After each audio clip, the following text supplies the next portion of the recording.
हरे कृष्णा। जय श्री राधे। आज की इस वीडियो में हम आपको बताएंगे साल 2024 में अनंत चतुर्दशी कब है, पूजा विधि, शुभ मुहूर्त क्या रहेगा और अनंत चौदस का धागा कैसे बनाया जाता है। क्योंकि इस दिन गणेश विसर्जन भी किया जाता है, तो ऐसे में विसर्जन का शुभ मुहूर्त कब से तक रहेगा और इस दिन आपको क्या करना चाहिए और क्या नहीं करना चाहिए। इस बार 7 सितंबर को गणेश चतुर्दशी के दिन लोगों के घरों में गणपति बप्पा पधारे हैं। ऐसे की भाद्रपद शुक्ल चतुर्दशी को गणेश भगवान का जन्म हुआ था, इसीलिए इस दिन को गणेश चतुर्दशी मनाते हैं। और इसके बाद ठीक 11वें दिन पर अनंत चतुर्दशी के दिन गणपति बप्पा का विसर्जन कर दिया जाता है। उनकी मूर्ति को जल से विसर्जित कर दिया जाता है और इसी के साथ गणेश उत्सव का पर्व भी समाप्त हो जाता है। अनंत चतुर्दशी भाद्रपद माह के शुक्ल पक्ष की चतुर्दशी तिथि को मनाई जाती है। इस दिन गणेश भगवान की पूजा के अलावा भगवान विष्णु के स्वरूप की पूजा करते हैं और इस शुभ अवसर पर लोग पूजा करने के साथ ही दाएं हाथ में 14 गांठों वाला अनंत धागा या रक्षा सूत्र बांधते हैं। ऐसा मान्यता है कि अनंत धागे से व्यक्ति सुरक्षित रहता है और उसे किसी चीज का कोई भय नहीं रहता है और श्री हरि की कृपा से उसे जीवन के अंत में मोक्ष की प्राप्ति होती है। 14 गांठों वाले अनंत सूत्र को बनाने के लिए आज के दिन कच्चे धागे में 14 गांठें थोड़ी थोड़ी दूर पर लगाकर उसे कच्चे दूध में डुबोकर ओम अनंत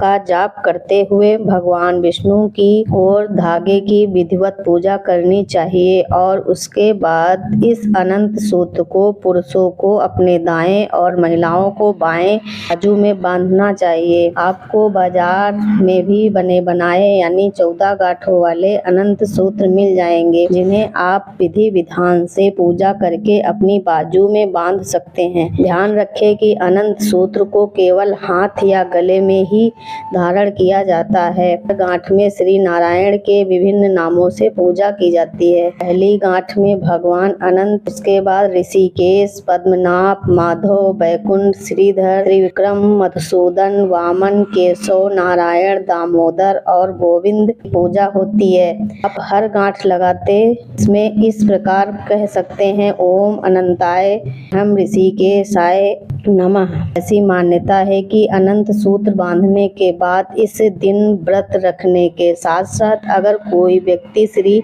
विष्णु सहस्त्र नाम स्तोत्र का पाठ करता है तो उसकी समस्त मनोकामना पूर्ण हो जाती हैं। धन धान्य सुख संपदा और संतान आदि की कामना से भी इस व्रत को किया जाता है। अनंत सूत्र को धारण करने के बाद 14 दिन तक तामसिक भोजन ग्रहण नहीं करना चाहिए। गृहस्थ जनों को ब्रह्मचर्य का पालन करना चाहिए, तभी इसका लाभ मिलता है। कहते हैं कि गंडनीय ऋषि ने इस धागे को अपने पत्नी के बाजू में बांधा था, तो इससे जादू टोना मानकर उनकी बाजू से निकालकर इसे जला दिया, जिसके कारण ऋषि को भारी दुखों का सामना करना पड़ा। अपनी भूल का पता पर उन्होंने भगवान अनंत की 14 वर्ष तक घोर तपस्या की, जिससे प्रसन्न होकर भगवान ने उन्हें फिर से सुखी और धनवान बना।